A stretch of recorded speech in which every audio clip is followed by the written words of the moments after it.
Mapanganib at mahirap gawin ang surfing, pero sa Siargao hindi nagpatinag ang ilang mga bata sa malalaking alon sa dagat. Tinutukan niya ni Rafi Tima. Mula sa malayo, aakalain mo mga profesional ng atleta ang mga surfer na ito. Ang mga surfing moves tulad ng tail slide at snap, pinagmukha lang nilang madali. Wala rin silang problemang makipagsabayan sa iba pang surfers na nag-aagawan sa pinakamagagandang alon. Sila ang mga surfing girls ng Siargao.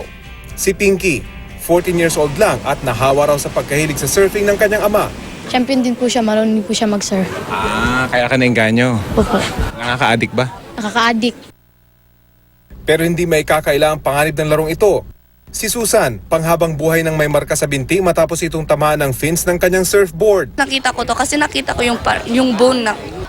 Tapos yung nakita ko po, sabi ko na, I don't wanna go surf anymore.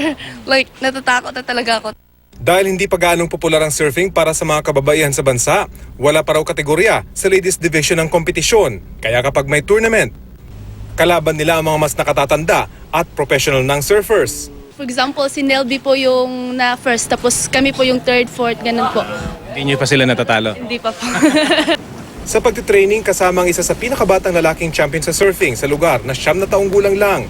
Siya si Kaykay Alcala na nagkampiyon na sa isang surfing competition para sa under 12 male category.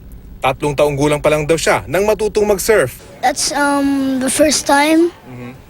And then I stopped surfing, so I start again at 5 years old. 5. And now, how old are you? 9. Para malaman kung gaano kahirap ang surfing, sinubukan ko ito. Sa sport na ito, balanse ang pinakaimportante at oras na makuha mo ito, tunay nga namang nakakainganyo. At kahit na maliit na alon lang ang iyong masakyan, kakaibang excitement na ang mararamdaman. Hindi mo sinabi sa akin, nakakapagod pala talaga to. Hindi ba sir nakakapagod tingnan? Ay, hindi. Oo, nakakapagod sir. Magandang workout. Masayang workout. Rafi Tima, nakatutok, 24 oras.